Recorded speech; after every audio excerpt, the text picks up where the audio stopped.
तो पहले पहलगाम का ही रुख कर लेते हैं, क्योंकि वहां स्थिति इस वक्त क्या बनी हुई है, जिस तरीके से बड़े स्तर पर अब फोर्सेस की तैनाती चप्पे चप्पे पर कर दी गई है।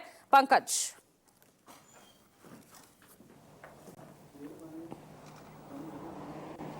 बिल्कुल, देखिए, पहलगाम में आतंकियों की तलाश में अब तक का सबसे बड़ा सर्च ऑपरेशन लॉन्च किया गया है।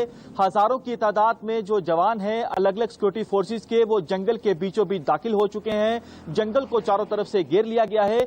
आतंकी यहां से भाग ना पाए, इसके लिए पूरी तैयारी की गई है, क्योंकि भारतीय सेना के विशेष para commando, special operation group के जवान, जम्मू कश्मीर पुलिस के जवान, सीआरपीएफ के जवान यहां पर मौजूद है पहलगाम के, क्योंकि घने जंगल का ये इलाका है। घना जंगल इतना ज्यादा घना है कि अगर आप चंद कदम आगे चले जाएं तो कुछ भी नहीं दिखता है, विजिबिलिटी लो हो जाती है। गुफाएं वहां पर हैं, ऊंची ऊंची चट्टानें वहां पर हैं, आतंकियों के छिपने के कई ठिकाने वहां पर हैं। लेकिन आतंकी जो है अब छिपे तो जरूर हैं, लेकिन हमारे बहादुर जवानों की गोली के आगे अब वो बच नहीं पाएंगे, मारे जाएंगे। आतंकियों की संख्या जो है वो 6 से 8 के बीच हो सकती है, जो जानकारी हमें सूत्रों से मिली है।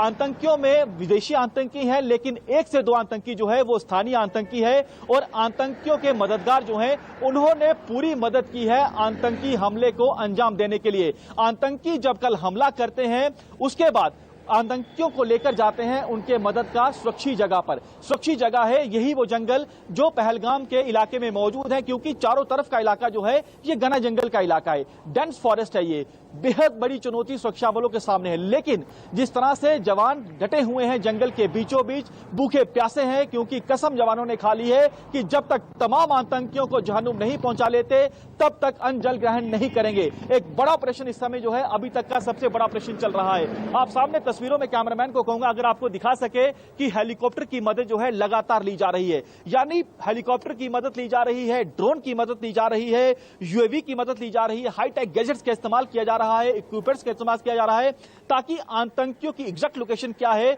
उसका पता चल सके। आतंकी बचे हुए हैं, लेकिन कितनी देर तक बचेंगे, वो मारे जाएंगे। कोशिश सुरक्षा बलों की यही है कि इन्हीं घने जंगलों में आतंकियों को घेर कर मारा जाए। आप देखिए कि बीते कल जब आतंकियों ने पहलगाम में निहत्थे टूरिस्टों को निशाना बनाया, उस समय मंजर वहां पर यह था कि चीख पुकार मची हुई थी।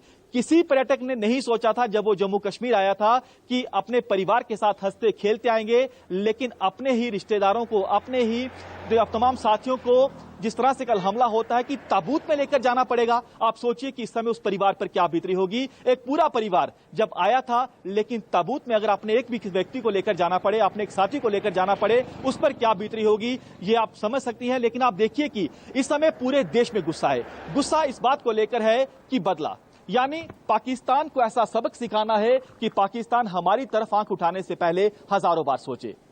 जम्मू कश्मीर में जगह जगह पर प्रदर्शन हो रहे हैं, ना केवल जम्मू कश्मीर में, देश भर में हम देख रहे हैं कि लोगों का गुस्सा सातवें आसमान पर पहुंच चुका है।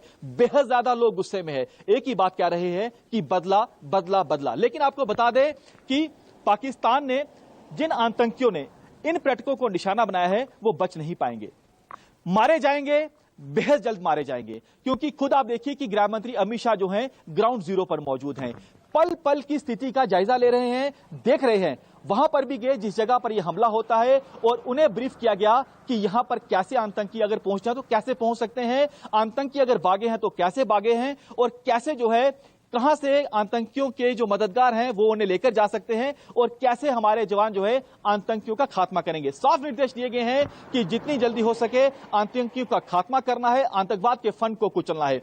न केवल पहलगाम इलाके में, बल्कि जम्मू कश्मीर के उन तमाम इलाकों में जिन इलाकों में आतंकियों की मौजूदगी के इनपुट सुरक्षा बलों के पास हैं, उन आतंकियों का भी खात्मा करना है। बेकायदा आपको बता दें कि पैरा कमांडो के साथ साथ कई एनएसजी कमांडो को भी कुछ ऑपरेशन में लगाया गया है।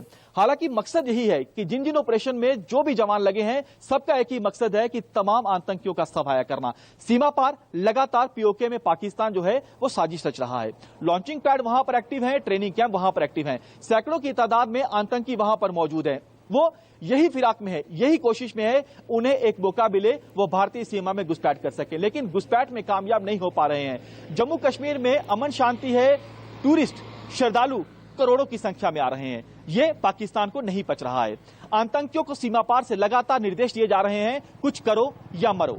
ये निर्देश जो हैं ये दिए जा रहे हैं। लेकिन आतंकी जो है इस हमले को अंजाम तो दे चुके हैं, लेकिन उनका अंजाम क्या होगा पूरा देश जानता है। और आपको बता दें कि अहम मीटिंगें, क्योंकि बेहद खास मीटिंग जो है वो होने जा रही है, कुछ मीटिंगें हो चुकी हैं, साफ तौर पर फैसले लिए जाएंगे, क्योंकि अब फैसले की घड़ी है। फैसला सीधे तौर पर पूरा देश जानता है कि अब क्या होगा, क्योंकि पीओके में जो ट्रेनिंग कैंप चल रहे हैं, लॉन्चिंग पैड चल रहे हैं, इससे पहले हम देख चुके हैं कि जब पुलवामा हमला होता है, उरी हमला होता है, तो उसका बदला कैसे लेती है हमारे भारतीय सेना। पूरी तैयारी है, लेकिन पाकिस्तान बाज नहीं आ रहा है। कहने को सीज फायर कर रखा है, लेकिन सीज फायर उल्लंघन की आड़ में लगातार आतंकियों की घुसपैठ करवाने की कोशिश कर रहा है। पूंछ भी आप देखिए कि शायद कोई ऐसा दिन बीते जब पाकिस्तान की ओर से सीज फायर का उल्लंघन ना किया जाए। मकसद है कि हमारे सैनिकों के ध्यान को भटकाया जाए और दूसरी तरफ आतंकियों की घुसपैठ जो है करवाई जाए। एलओसी पर जवानों को बेहद ज्यादा अलर्ट रखा गया है। बिल्कुल, ये तमाम वो अहम फैक्ट्स हैं जो यहाँ पर जवानों ने इन जवाब सवालों दिया का है, जवाब वो ढूंढना लेके बहुत जरूरी होगा। और उसके तहत दिल्ली में होने वाली आज शाम 6 बजे ये सीसीएस की मीटिंग, कुमार गौरव, बहुत इंपॉर्टेंट